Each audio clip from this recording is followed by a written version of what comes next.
मार्कंडेय जी को भगवान शंकर का वरदान। सूत जी कहते हैं, शौनकादि ऋषियों, मार्कंडेय मुनि ने इस प्रकार नारायण निर्मित योग माया वैभव का अनुभव किया। अब यह निश्चय करके कि इस माया से मुक्त होने के लिए मायापति भगवान की शरण ही एकमात्र उपाय है, उन्हीं की शरण में स्थित हो गए।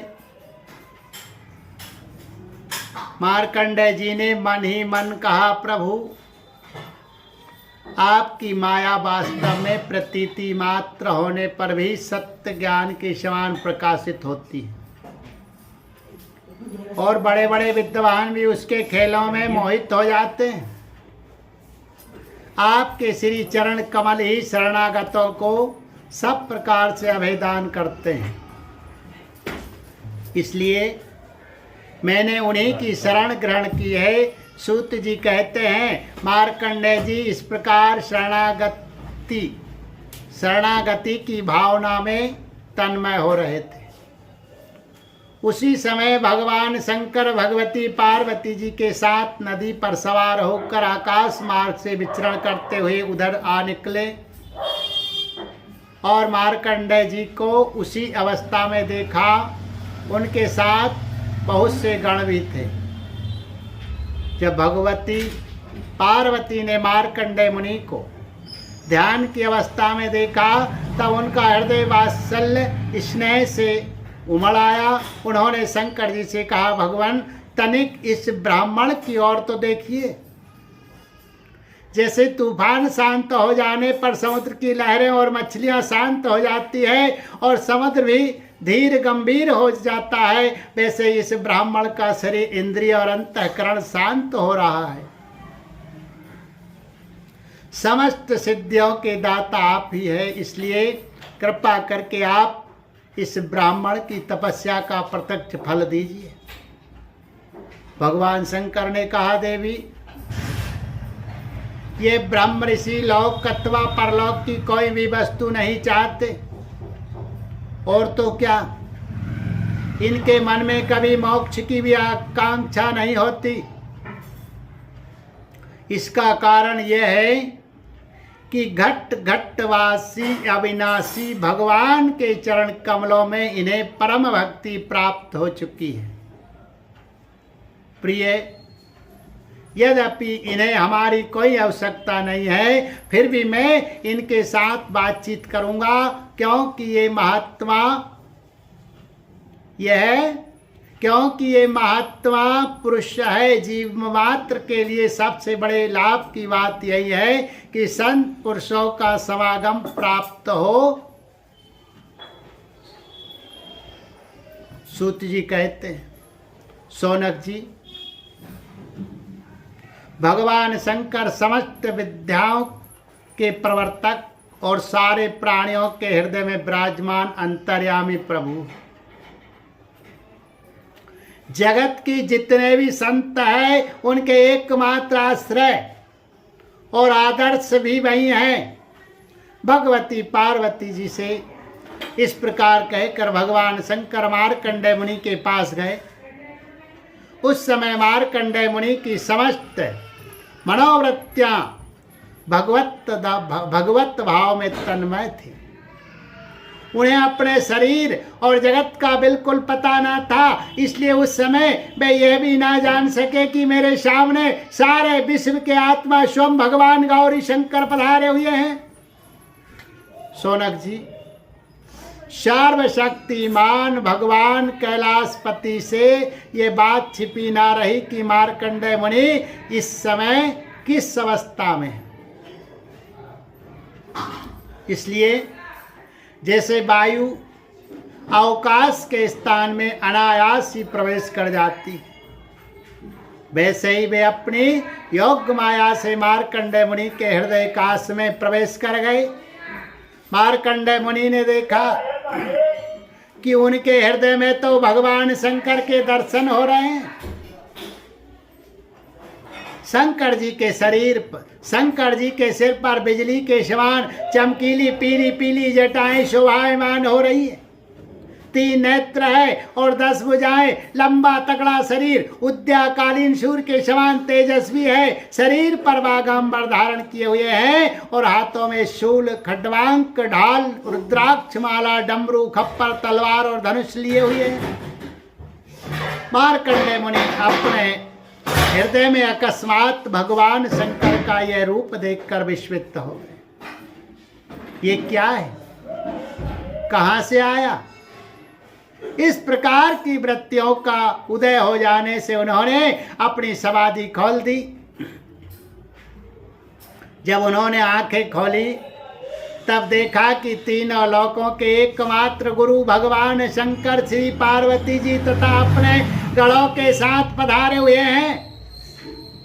उन्होंने उनके चरणों में माथा टेक कर प्रणाम किया। तदंतर मार्कंडेय मुनि ने स्वागत आसन, पाद्य, अर्घ्य, गंध, पुष्पमाला, धूप और दीप आदि उपचारों से भगवान शंकर, भगवती पार्वती और उनके गणों की पूजा की। इसके पश्चात मार्कंडेय मुनि उनसे कहने लगे, सर्वव्यापक और सर्वशक्तिमान प्रभु, आप अपनी आत्मानुभूति और महिमा से ही पूर्ण काम हैं। आपकी शांति और सुख से ही सारे जगत में सुख शांति का विस्तार हो रहा है। ऐसी अवस्था में मैं आपकी क्या सेवा करूं? मैं आपके त्रिगुणातीत सदाशिव स्वरूप को और सद्वगुण से युक्त शांत स्वरूप को नमस्कार करता हूं। मैं आपके रजोगुण युक्त सार्व प्रवर्तक स्वरूप एवं तमोगुण युक्त अघोर स्वरूप को नमस्कार करता हूं। सूत जी कहते हैं, सौनक जी, जब मार्कंडेय मुनि ने संतों के परम आश्रय देवादिदेव भगवान शंकर की इस प्रकार स्तुति की, तब वे उन पर अत्यंत संतुष्ट हुए और बड़े प्रसन्न चित्त से हंसते हुए कहने लगे। भगवान शंकर ने कहा, मार्कंडेय जी, ब्रह्मा विष्णु तथा मैं हम तीनों ही वरदाताओं के स्वामी हैं। हम लोगों का दर्शन कभी व्यर्थ नहीं जाता। हम लोगों से ही मरणशील मनुष्य भी अमृत तत्व की प्राप्ति कर लेता है। इसलिए तुम्हारी जो इच्छा हो वही वर मुझसे मांग लो। ब्राह्मण स्वभाव से ही परोपकारी, शांत चित्त एवं अनासक्त होते हैं। वे किसी के साथ भेदभाव नहीं रखते और समदर्शी होने पर भी प्राणियों का कष्ट देखकर उसके निवारण के लिए पूरे हृदय से जुट जाते हैं। उनकी सबसे बड़ी विशेषता तो यह होती है कि वे हमारे अनन्य प्रेमी एवं भक्त होते हैं। सारे लोक और लोकपाल ऐसे ब्राह्मणों की वंदना, पूजा और उपासना किया करते हैं। केवल वे ही क्यों, मैं भगवान ब्रह्मा तथा स्वयं साक्षात ईश्वर विष्णु भी उनकी सेवा में संलग्न रहते हैं। ऐसे शांत महापुरुष मुझ में, विष्णु भगवान में, ब्रह्मा में, अपने में और सब जीवों में अणुमात्र भी भेद नहीं देखते। सदा सर्वदा सर्वत्र और सर्वथा एक रस आत्मा का ही दर्शन करते हैं। इसलिए हम तुम्हारे जैसे महात्माओं की स्तुति और सेवा करते हैं। मार्कंडेय जी, केवल जलमय तीर्थ ही तीर्थ नहीं होते तथा केवल जड़ मूर्तियां ही देवता नहीं होती। सबसे बड़े तीर्थ और देवता तो तुम्हारे जैसे संत है, क्योंकि वे तीर्थ और देवता बहुत दिनों में पवित्र करते हैं, परंतु तुम लोग दर्शन मात्र से ही पवित्र कर देते हो। हम लोग तो ब्राह्मणों को ही नमस्कार करते हैं, क्योंकि वे चित्त की एकाग्रता, तपस्या, स्वाध्याय, धारणा, ध्यान और समाधि के द्वारा हमारे वेदमय शरीर को धारण करते हैं। मार्कंडेय जी, बड़े बड़े महापापी और अंतज अन्न त्याज्य भी तुम्हारे जैसे महापुरुषों के चरित्र श्रवण और दर्शन से ही शुद्ध हो जाते हैं। फिर वे तुम लोगों के संभाषण और सहवास आदि से शुद्ध हो जाए, इसमें तो कहना ही क्या है। सूत जी कहते, शौनकादि ऋषियों, चंद्रभूषण भगवान शंकर की एक एक बात धर्म के गुप्तमय रहस्य से परिपूर्ण थी। उसके एक एक अक्षर में अमृत का समुद्र भरा हुआ था। मार्कंडेय मुनि अपने कानों के द्वारा पूरी तन्मयता के साथ उसका पान करते रहे, परंतु उन्हें तृप्ति ना हुई। वे चिरकाल तक विष्णु भगवान की माया से भटक चुके थे और बहुत थके हुए भी थे। भगवान शिव की कल्याणी वाणी का अमृत पान करने से उनके सारे कलेश नष्ट हो गए। उन्होंने भगवान शंकर से इस प्रकार कहा है। मार्कंडेय जी ने कहा, सचमुच सर्वशक्तिमान भगवान की यह लीला सभी प्राणियों की समझ के परे है। भला देखो तो सही, ये सारे जगत के स्वामी होकर भी अपने अधीन रहने वाले मेरे जैसे जीवों की वंदना और स्तुति करते हैं। धर्म के प्रवचनकार प्रायः प्राणियों को धर्म का रहस्य और स्वरूप समझाने के लिए उसका आचरण और अनुमोदन करते हैं, तथा कोई धर्म का आचरण करता है तो उसकी प्रशंसा भी करते हैं। जैसे जादूगर अनेकों खेल दिखाता है और उन खेलों से उसके प्रभाव में कोई अंतर नहीं पड़ता, वैसे आप अपनी स्वजन मोहिनी माया की वृत्तियों को स्वीकार करके किसी की वंदना स्तुति आदि करते हैं तो केवल इस काम के द्वारा आपकी महिमा में कोई त्रुटि नहीं आती। आपके स्वप्न दृष्टा के समान अपने मन से ही संपूर्ण विश्व की सृष्टि की है और इसमें स्वयं प्रवेश करके कर्ता न होने पर भी कर्म करने वाले गुणों के द्वारा कर्ता के समान प्रतीत होते हैं। भगवान, आप त्रिगुण स्वरूप होने पर भी उनके परे उनकी आत्मा के रूप में स्थित है। आप ही समस्त ज्ञान के मूल केवल अद्वितीय ब्रह्म स्वरूप है। मैं आपको नमस्कार करता हूँ। अनंत आपके श्रेष्ठ दर्शन से बढ़कर ऐसी कौन सी वस्तु है और ऐसी कौन सी वस्तु है जिसे मैं वरदान के रूप में मांगूं। मनुष्य आपके दर्शन से ही पूर्ण काम और सत्य संकल्प हो जाता है। आप स्वयं तो पूर्ण है ही, अपने भक्तों की भी समस्त कामनाओं को पूर्ण करने वाले हैं।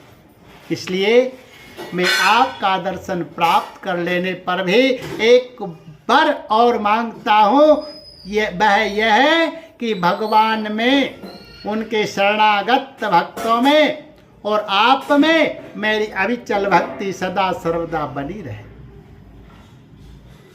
सूत जी कहते हैं, शौनक जी, जब मार्कंडेय मुनि ने सुमधुर वाणी से इस प्रकार भगवान शंकर की स्तुति और पूजा की, तब उन्होंने भगवती पार्वती की प्रसाद प्रेरणा से ये बात कही, महर्षि, तुम्हारी सारी कामनाएं पूर्ण हो। इंद्रियातीत परमात्मा में तुम्हारी अनन्य भक्ति सदा सर्वदा बनी रहे। कल्प पर्यंत तुम्हारा पवित्र यश फैले और तुम अजर एवं अमर हो जाओ। ब्रह्मन, तुम्हारा ब्रह्म तेज तो सर्वदा अक्षुण्ण रहेगा ही। तुम्हें भूत भविष्य और वर्तमान के समस्त विशेष ज्ञानों का एक अधिष्ठान रूप ज्ञान और वैराग युक्त स्वरूप स्थिति की प्राप्ति हो जाए। तुम्हें पुराण का आश्चर्य तत्व आचार्यत्व भी प्राप्त हो। सूत जी कहते हैं, शौनक जी, इस प्रकार त्रिलोचन भगवान शंकर मार्कंडेय मुनि को वर देकर भगवती पार्वती से मार्कंडेय मुनि की तपस्या और उनके प्रलय संबंधी अनुभावों का वर्णन करते हुए वहां से चले गए। भृगुवंश शिरोमणि मार्कंडेय मुनि को उनके महायोग का परम फल प्राप्त हो गया। वे भगवान के अनन्य प्रेमी हो गए। अब भी वे भक्त भाव भरित हृदय से पृथ्वी पर विचरण किया करते हैं। परम ज्ञान संपन्न मार्कंडेय मुनि ने भगवान की योग माया से जिस अद्भुत लीला का अनुभव किया था वह मैंने आप लोगों को सुना दिया। शौनक जी, यह जो मार्कंडेय जी ने अनेक कल्पों का सृष्टि प्रलयों का अनुभव किया वे भगवान की माया का ही वैभव था, तात्कालिक था और उन्हीं के लिए था, सर्वसाधारण के लिए नहीं। कोई इस माया की रचना को ना जानकर अनादि काल से बार बार होने वाले सृष्टि प्रलय ही इसको भी बतलाते हैं। इसलिए आपको यह शंका नहीं करनी चाहिए कि इसी कल्प के हमारे पूर्वज मार्कंडेय जी की आयु इतनी लंबी कैसे हो गई। भृगुवंश शिरोमणि, मैंने आपको यह जो मार्कंडेय चरित्र सुनाया है वह भगवान चक्रपाणि के प्रभाव और महिमा से भरपूर है। जो इसका श्रवण एवं कीर्तन करते हैं वे दोनों ही कर्म वासनाओं के कारण प्राप्त होने वाले आवागमन के चक्कर से सर्वदा के लिए छूट जाते हैं। बोलिए गोविंद गोपाल कृष्ण भगवान की जय।